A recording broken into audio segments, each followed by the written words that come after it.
Unit 13, Dynpro ABAP. Lesson, Dynpro ABAP Overview. Lesson Overview. This lesson provides an overview of SAP standard UI technology for developing web applications in the ABAP environment. As a business example, you want to create web pages using SAP standard technology. Purpose. Dynpro for ABAP, or WD4A or WDA, is the SAP standard UI technology for developing web applications in the ABAP environment. It consists of a runtime environment and a graphical development environment with special Dynpro tools that are integrated in the ABAP Workbench, SE80. The architecture of Dynpro. Dynpro is the SAP NetWeaver programming model for user interfaces, or UIs. Every Dynpro application is structured according to the Model View Controller programming model. So I borrowed this picture from the SAP Wiki website, and so this is the original Model View Control design for decoupling presentation and application logic. So we have three parts: the model, the view, and the controller. The model generates the application data without caring how it will be displayed. This is in the business interaction layer. So the model generates the data for the application. Then we have the view, that is the user interaction layer, and this visualizes the data without caring how it was generated. So the user interaction layer presents the view to the user and presents the data. And the controller binds the user and business interaction layers together. All the intermediate processing is performed here. So we have the model, the controller, and the view. The controller is the binding layer. Dynpro offers the following advantages for application developers. The use of declarative and graphical tools significantly reduces the implementation effort. Dynpro supports a structured design process. Strict separation between layout and business data. Reuse and better maintainability by using components. The layout and navigation is easily changed using the Dynpro tools. Stateful applications are supported. That is, if the page is changed and the required data remains intact so that you can access it at any time throughout the entire application context. Automatic data transport using data binding. Automatic input check. User interface accessibility is supported. And full integration in the reliable ABAP development environment. So let's log into the system and let's create a Dynpro application. So we're going to log into transaction SE80.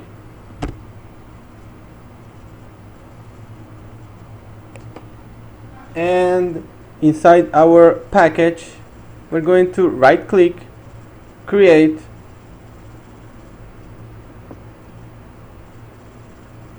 and then we're going to select Dynpro component interface. So we're going to name our component ZWD for Dynpro, and we're going to create a component, a Dynpro component for the S-Flight table that we have been working with.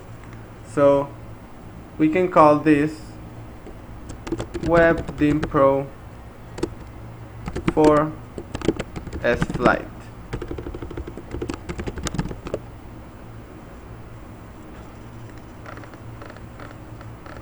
and you have to give a window name and a view name. So for the window name, we're going to call main window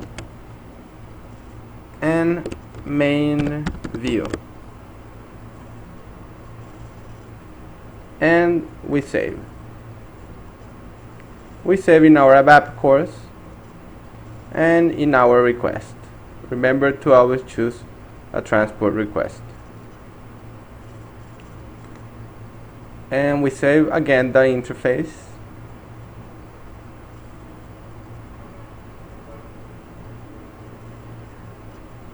So now we have our web Dynpro created. So if we open the web Dynpro folder and we take a look at the web Dynpro component, here we have our web Dynpro created. So let's expand this to take a look at the objects that were created. So we have this, the component.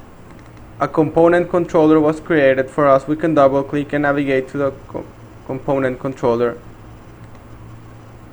A main view was created and a main window was created. Remember, we named this. So we have all this created. So now we are going to assign our view to our window. So let's double click our main window, and right now we're on display mode, so let's click on change. And now in our main window, if we see, we already have our main view assigned to our main window. If we wanted to assign more views, we just need to drag and drop the view to the window. In this case, it tells me that it is already embedded, so I click OK. So we assign our view to our window. Now we need to create a view context for our main view. So we have to go back to the main view, so we double click on main view. It's going to ask us for a login again, so we log in. If you have problems viewing the main view and the design, that is because you need to configure your host file in the System32 Windows folder. For more reference, just look up on Google how to configure the host file for web Dynpro. So once you configure that view file, you're gonna be able to view the display or the layout. So now let's go to the context, and I'm going to create a node. So I'm going to right click, create node.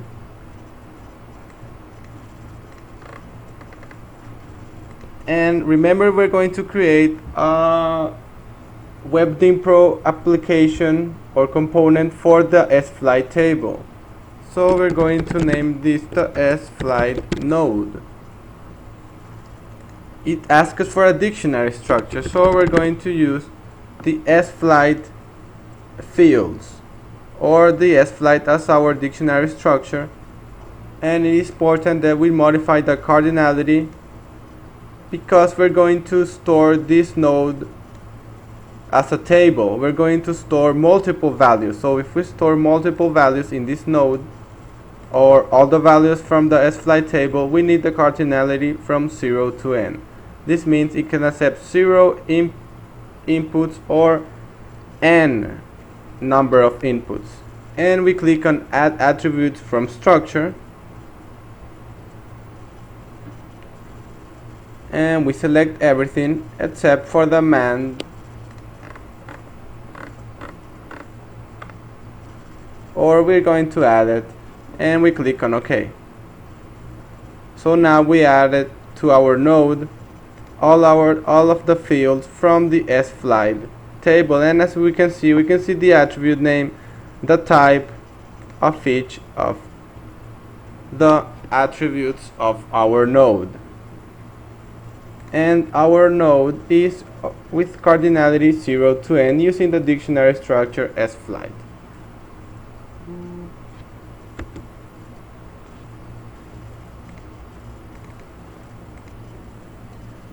Now we need to create a corresponding UI element for the context node that we just created. So we need to create a user interface element for this node. So how do we do that? Well, we need to go back to the layout. But first, let's check singleton property. Now let's go back to the layout to create our user interface element. So on our root UI element container, we're going to right click and we're going to select insert element.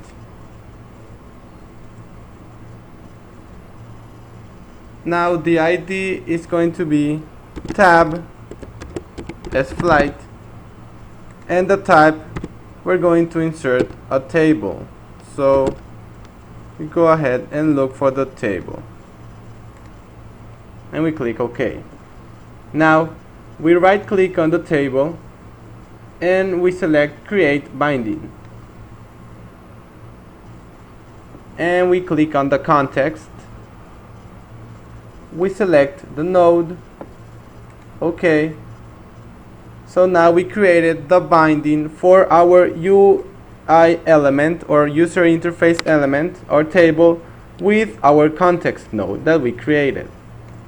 And for each attribute of the context node, we can select the type. We're going to select text fields. If we wanted to input fields, we can select the input field, edit cell type, the binding, we click, and the name of the property to be bound, we're going to bind the text. We could also bind another properties like the visibility, the width, the text direction, for example. So we select all of the attributes from the table and we click on confirm entry. And now, as you can see, we can make this smaller. All of our context attributes were added to our table.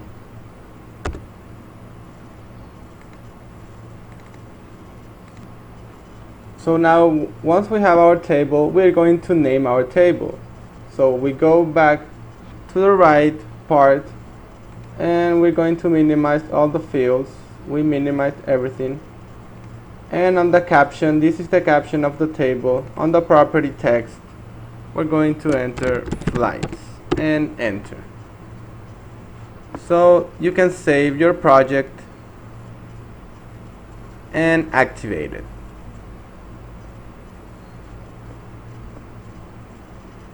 So I'm going to select just the web Dynpro sFlight.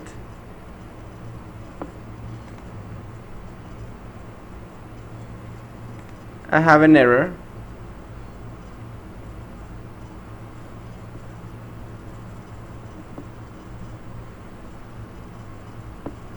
I need to activate the component controller before activating.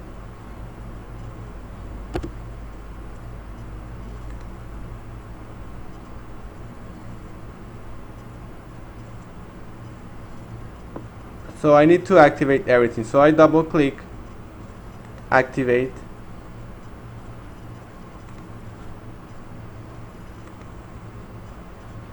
And it is currently used, so I have to change to display. Sometimes have this problem activating objects. So just right click, activate, select everything,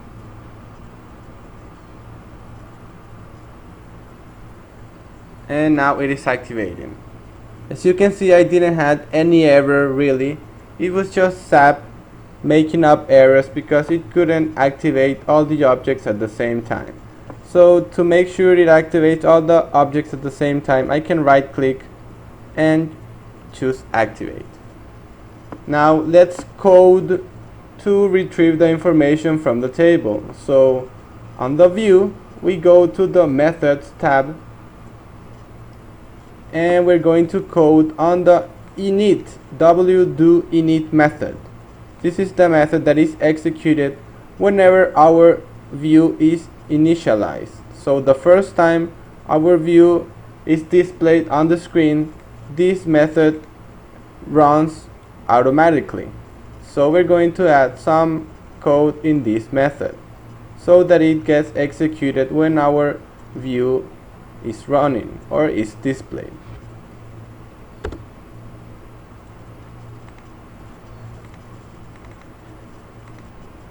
So to add some code to our method, we click on the display change icon, and Web Dynpro has a really neat function for us. It has a wizard for adding code.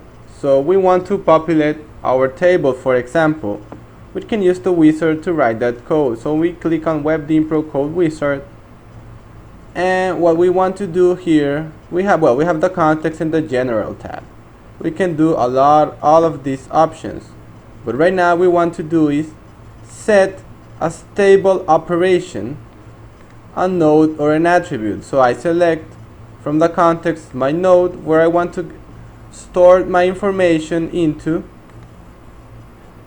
and I want to set this node into my table. So I set a stable operation, and this generates the code for me.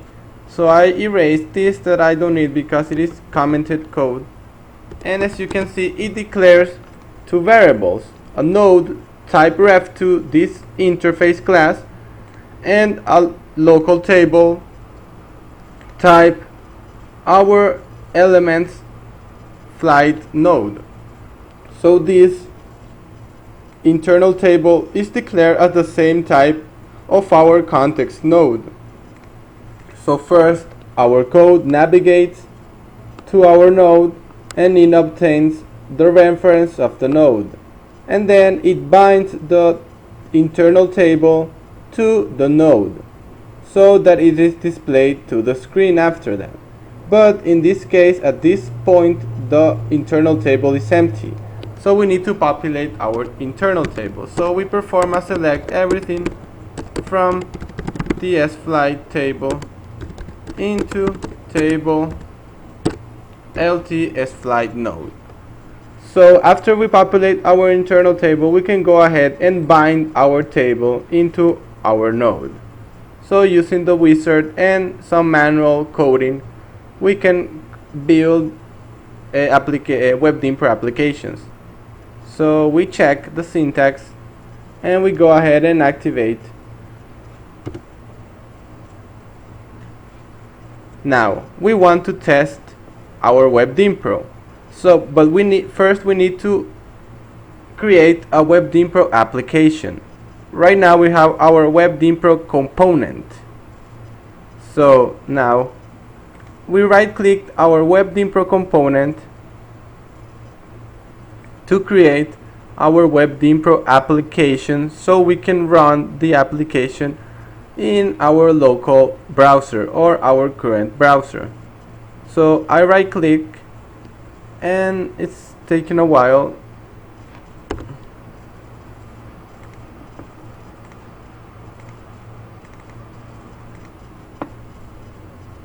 So I right-click on my component and I choose Create Web Dynpro Application.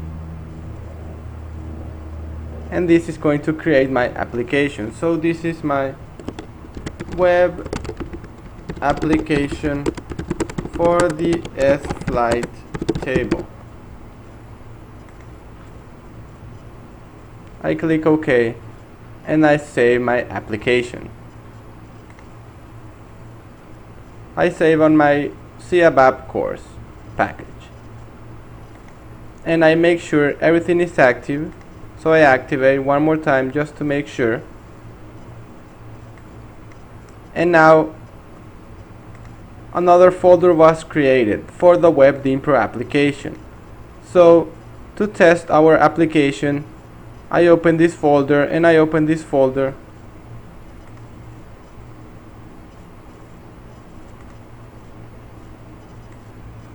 and no, my application was not here, so I close. I go back to my component, and there you go. Here's my application, Web Dynpro application, and I right click on my application and I click on test. This is going to launch my Internet Explorer browser. Now when you right click and run the application, a browser is going to be open and your flight table is going to be displayed. I'm going to maximize this. So as you can see, all the information was selected from the database and displayed on my table user interface element. And as you can see, the flight, the title, the caption that we changed appears at the top of the table. So that's how you can create a simple Web Dynpro application.